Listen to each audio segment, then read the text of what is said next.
All right, guys, welcome back. Welcome back to the Pleasure Dome. This is my 1974 MG GT, and it's in a bit of a sorry state at the moment. I'm in the process of fitting that supercharger. If you wind back a few videos, you'll see where I got to. But that was about a year and a half ago, and that's how long it's been since she's been in the garage gathering dust, and she is covered in dust at the moment. So we're going to get her out and get back onto the project. So let's go do this. My name's Craig, and I'm exhausted. Come on.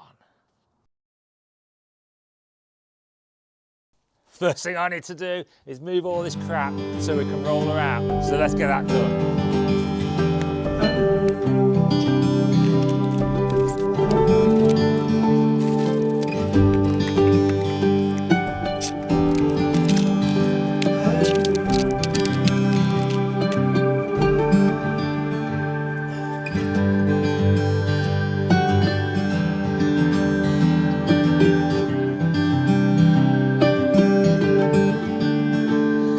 She's out. Come on, brilliant, fantastic. All right. Yeah. Proper dusty. Obviously not going to do that to the bonnet, but you can see all the dust on the bonnet. She's been in there a while. Loads of crap on her. Yeah. These are damn good. Clean. Still looking good. Dusty at the back as well. It's all this here. It's like sawdust and just stuff. Guys, it's been so long since I've had this car out or been in it. It's easy to forget why you love them so much, isn't it? And why you keep them. And I've had this car 20 years, and I might just hop back in and see how she feels. See how she fits. See if she's still the right size. Oh, yes. And the answer is she fits nicely. Quacky O'Reilly. She's a tiddler. She's pretty small. Yeah, right. So, the leather needs a bit of food. That's a bit stiff in places, but it was brand new when I fitted it about 2.5 years ago. But she's looking pretty snazzy in here, guys. Yeah, it's a nice place to be. Right, so what's the plan? So we're back to where we were, aren't we? We're going to look under the bonnet in a minute, have a recap of how far we've got, but we need to get the manifold on, we need to get the supercharger positioned, and then we need to get the carburettor located so I can make up the inlet. So I've been thinking about the inlet and what I'm doing there, and I was going to braze some aluminium. So we're going to have a go at looking at that and see how well we can do. But I've also made contact with a guy up in Ashbourne, Derbyshire, who can help me out to make that inlet manifold if I need to. The thing that really worries me about it is that it's going to have petrol going through it, and if for any reason that breaks while I'm driving it, it's going to piddle all that petrol all over the exhaust, hot exhaust, and that's not going to end well, is it? So it's a bit of a critical part to be mucking about. We're doing some brazing myself for the first time. So all the stuff for the supercharger is still in the boot on the parcel shelf from where it was from that video I did. So we'll have a look at that as well, have a recap, check out what we're missing. But first of all, let's have a quick look under the bonnet. Right. Oh. Well, the struts are still working perfectly. Let's bring you guys in. Let's see what we're looking at here. Right, it still amazes me how clean it is under here. I mean, that's the new oil cooler I fitted. That's all nice and neat and tidy. Down there, even the washer bottle looks nice and neat. It's all quite clean along there. I mean, this was a rattle can job, so it's not the best spray job, but it's a nice, neat, clean engine bay. A good starting point. That was a new alternator, if you recall, a few years ago. But this block does need a bit of paint, doesn't it? So that's still loose, because the last thing I did really was put in the decompression plate in here. This still hasn't been ran, so I'm hoping those pay-in gaskets will hold up well when they get a bit of heating to them. I left it quite a long time. Will that have a damaging effect? Who knows? So, but this side it's going to be more interesting when we start getting the supercharger back on. I think I've decided to paint the supercharger the same colour as the engine block, so that's going to go to being red. So okay, that is there. So, and I still think I might need to move this radiator mounting structure a little bit further forward, but we are all good to go under there to get started. I just need to book a couple of days off work and crack on with it. There's the old 123 distributor, so Tune Plus. So I'm hoping to set that up and get the timing right. This is all about approaching with caution, so getting the timing, so we're not going to get any pre-detonation to melt the engine. And then also the air fuel mix. We've got the gauge inside of the car, so we'll use that to make sure we're not running lean, because we don't want that to give any engine issues. All right, it's been a while since we've been in here, guys. Oh, this is something I bought.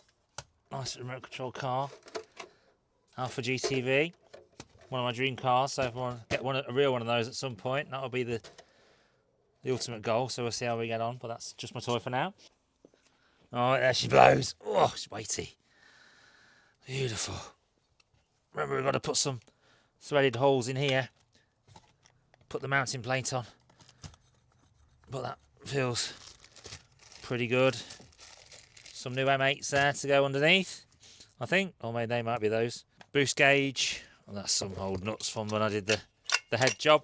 Old book. Oh man, what's that? It's a throttle cable mount, I think that is. That's come with the kit. I'm not sure what it's for. New pulley. The oil for the supercharger. Bags of stuff. Just stuff I've collected. What's this? Oh, they're head bolts. Don't leave those in here, do we? That's the aluminium I'm going to try and braze to see how we get on. Heat shield, inlet manifold, and plate for the cooling area. Oh yeah, and the old HIF 44 carburettor. Needs a bit of a going over, but oh. Throttle cable, vacuum cable for the distributor. Oh, I've got that as well. I've got to screw that into the bottom of the carburettor, so that's going to be my vacuum advance connection, I think. So, what am I missing? It feels like I'm missing something. But the boost gauge I've got. Yeah, got oil to go back in it. It feels as though we're there or thereabouts, ready to get started. So as I say, what I'm going to do is book. This is mounting stuff for the carburettor, which will come in useful, and then actually it's got a good location point for the accelerator cable as well, so that'll really come in useful for me, won't it, as well, which is great. So I think I'm ready to get cracking, guys. So as I say, first things first, going to get a couple of days booked off. We're going to get that. I'm going to get these drilled out. These are M7. No one ever uses M7, only bloody Mercedes. So I'll get those drilled out to M8 so we can mount it on there securely. Then we'll mount a plate on there, and then we're going to figure out where to bloody stick that carburettor and put that carburettor in the right place. And it should be quite plain sailing, really. So yeah, and I'll keep you abreast of all the costs as we go forward and get this job done. But my target is to get it done by, it's ambitious, get it done by the middle of June. So got a car show at work I want to go to, so get her back on the road for that. If I don't make it in this, then I'll take the GTV, but that's got to get the water pump done as well, so that's got a big job, because that timing belt's got to come off for the water pump job, so that's a big job on that, and I want to get this done. So hopefully one of them will be running.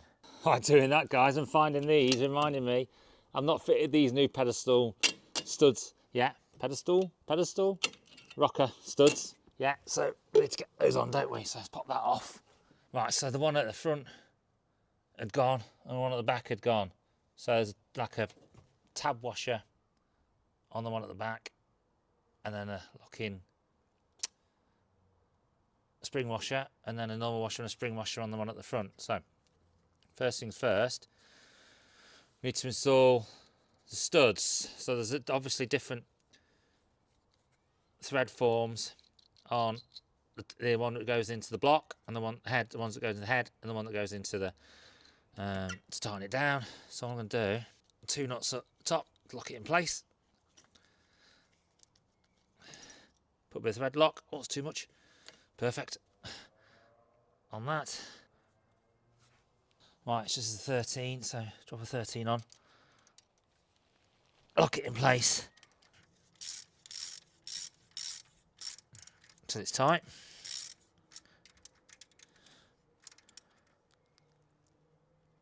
Okay, that's nice and tight. Let's not overdo it. Undo this again. Okay, bear in mind these are the front and rear ones that hold on the rocker cover as well, so they're a little bit longer than the middle two. So I'll just nip that down. I need to get a torque figure, don't I, to make sure we get that right. Oh my god, I'm getting throttle lock everywhere.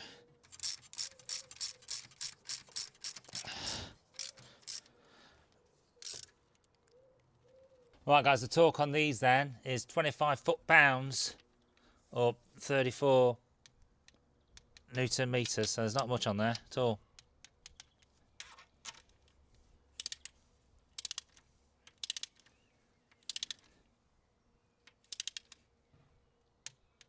Okay.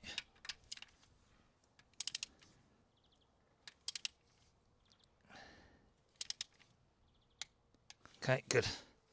And then the head bolts, 50 foot-pounds, 68 Newton meters. So I'm just going to work my way on the middle, just check they're all golden. Brilliant, they're all done. One thing I haven't done that I do need to do is sort out the valve gap. Okay, so that'll be out now because we've obviously put the compression plate in an extra gasket, so that's going to be quite big, isn't it? So I need to redo all that, so we'll get that done. I'm excited now guys, so I'll just put it in place, put the manifold in and pop the supercharger on. It's just located with some pins at the bottom, but there's a few key things I need to do. First of all, I mean, this breather pipe here from the crankcase breather at the side of the engine, that's got to move because that's just in the way, and it goes into the carb as well, and the carb's at the back here. So what I'm going to do is put that breather pipe, swap them around, put that at the back, and then put the blanket plate at the front. So we need to do that. Oh, a bit of welding there to change the pipe work, and then I've got to put this pulley on, and this pulley sits further forward than this here to be in line with the pulley and the crank on the engine at the bottom, and that there is running very close to the radiator, so I might need to move the radiator forward. The problem with moving the radiator forward is that it's kind of tucked in at the bottom, so to move the radiator forward square, I'd have to lift it ever so slightly to bring it forward. Not sure if I can do that without clashing on the bonnet. I'll have to check. But I might have to just run the radiator with a slight angle on it so it leans forward and just clears this pulley. Not sure how close it'll be. Oh, it's going to be close, but it shouldn't need much. But yeah, we shall see. Well, that's a bit of a sneaky peek into the work I've got to get into. But yeah, really excited now. So come on, let's do this. And time for a long overdue wash. Come on.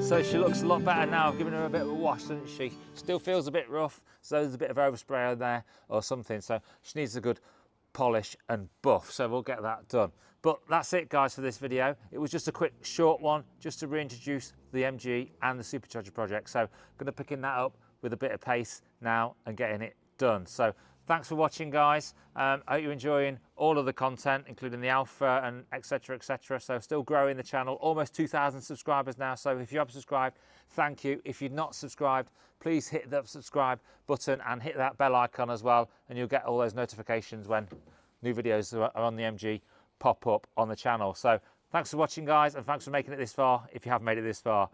My name's Craig and I'm exhausted. Take care. See you next time. Ta-ra.